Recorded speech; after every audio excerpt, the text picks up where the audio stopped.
Question 3, Chlöe Swarbrick. E te Premier, e tautoko ana ia I ngā kōrero me ngā mahi katoa a tōna kāwanatanga. Right Honourable Prime Minister. Yes. Is the Prime Minister aware that his cuts to job seeker will impact over 2,000 18 and 19-year-olds who may be disabled, sick or experiencing severe mental ill health? And if so, how does he justify this?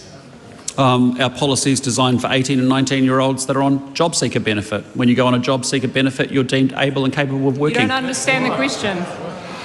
Can the Prime Minister guarantee then a job for every job seeker in this country?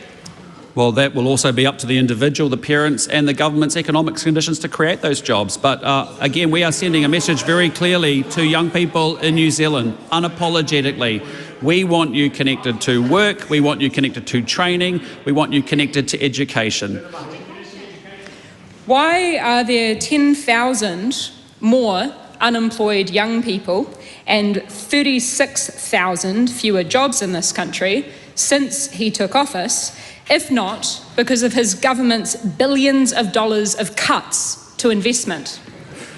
Well, there are 5 immutable laws of economics. The first is about spending. That drives into creating inflation.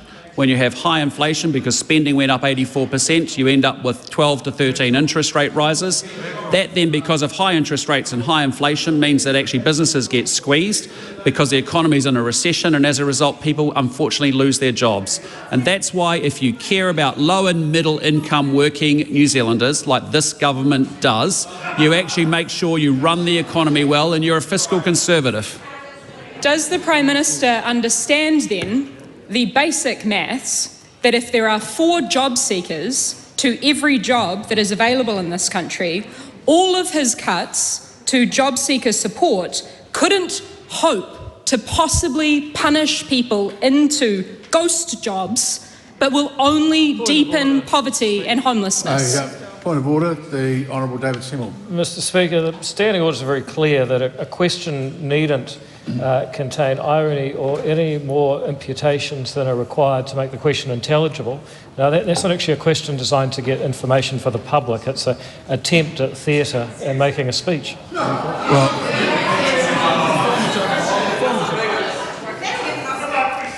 Well, let me be very clear. Attempts at theatre are a regular occurrence in this House.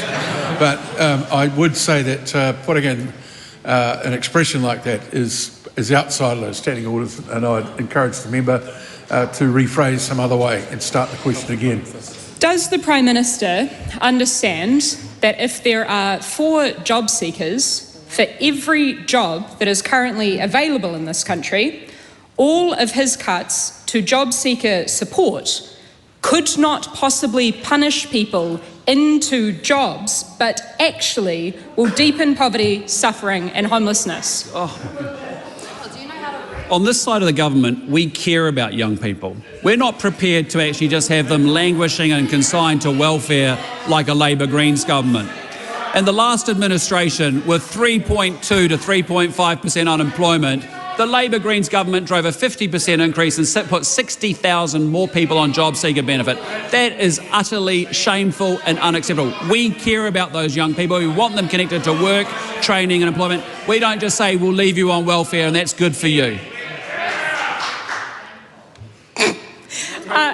How many jobs did his $3 billion tax cut for landlords create? This is a government that is, I'll tell you what the landlord cut did create. Rents have gone down $5 a week instead of up $180 a week. And even more good news on housing, if you want to talk about housing and landlords. We've got 6,000 people off the State House wait list. That's the last outburst for the day. People who want to sit in their seats and barrack through question time can do it in front of the TV screens in their offices. Supplementary question, the Right Honourable Winston Peters. Has the Prime Minister made statements in support of the American Arab-led peace process? And how many letters has he received in support of that from members of the opposition or their leaders? Well, I actually think we should Be very proud of the efforts of President Trump and the Arab nations that actually are creating a pathway to peace, to stop the killing and to create the ceasefire. But I have received 0 letters that I'm aware of.